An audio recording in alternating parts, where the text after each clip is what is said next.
The horse does not see a child with autism or a child with cerebral palsy. They see a child, and they see the love and the innocence in the hearts of the child, and they're not threatened.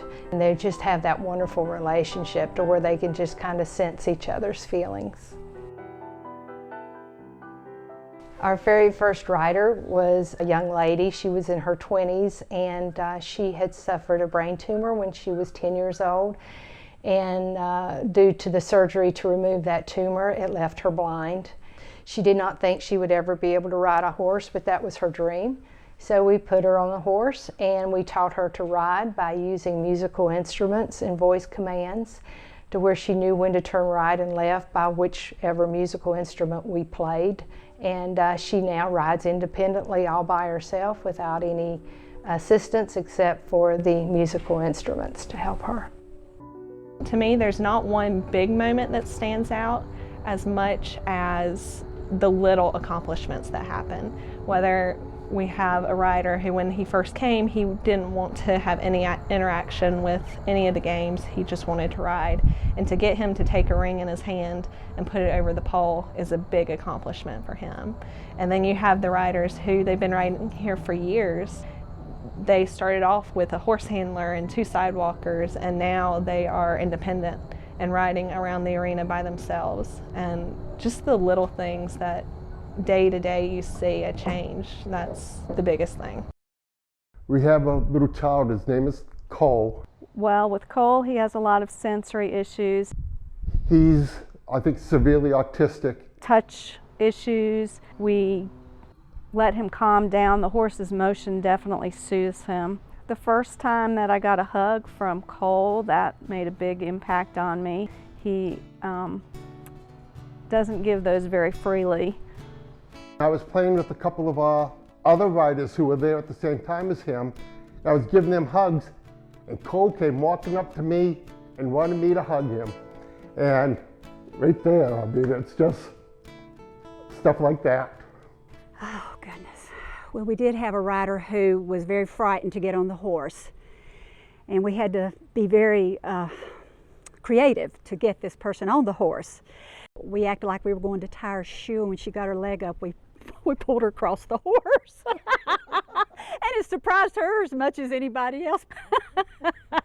It took weeks. I mean, it literally took weeks to get her on the horse. It was the best thing. We all cheered and clapped and hoorah'd for a long time because it was just so wonderful. And she had a wonderful time once she got on. She laughed and talked, and it made us all feel so good. We had rescued a horse named Prophet, and he was badly beaten around his ears and his head, and he was very distrusting of adults and humans, and we did not think he would ever be a therapy horse, so we left him in his stall where he would hide his head in the corner so nobody would touch his face. And our little rider Addison came in her little pink wheelchair, and her horse was lame that day and she couldn't ride, and she cried because she wanted to ride. So went in and talked with Prophet and asked him to please behave. And I put my hand on his heart, and we had a prayer, and then he turned his head around and let me put his halter on.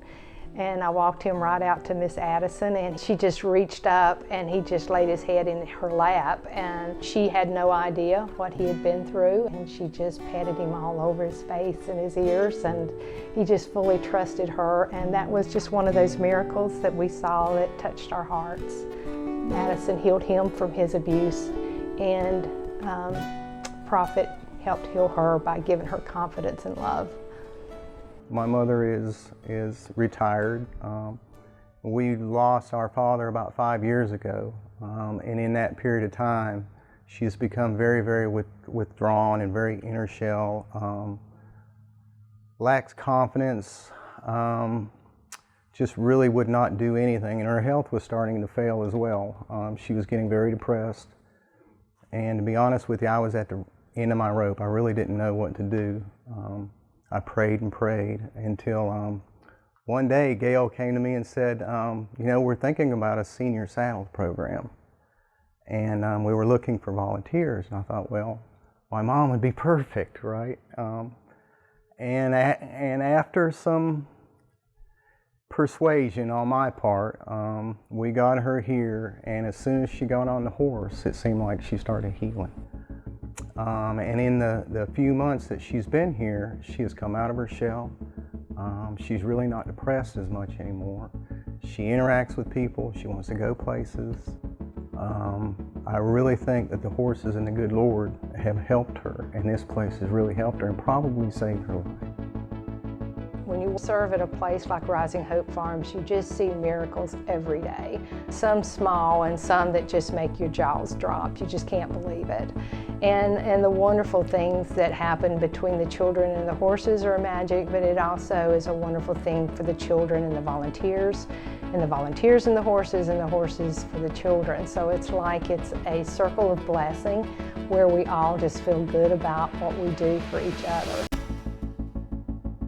We can't stress enough how much we need the volunteers, because we can't do this unless we have them. We are a ministry, and it's a wonderful ministry for the special needs community in this area.